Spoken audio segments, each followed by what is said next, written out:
அம்மையும் அப்பனும் தந்ததால் இல்லை ஆதியின் வல்வினை சூழ்ந்ததால்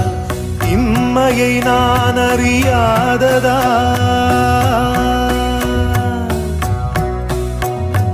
இம்மையை நான் அறியாததா சிறு பொம்மையின் நிலையினில் உண்மையை உணர்ந்திட பிச்சை பாத்திரம் ஏந்தி வந்தேன்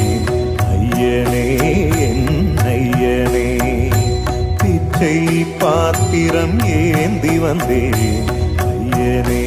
என் ஐயனே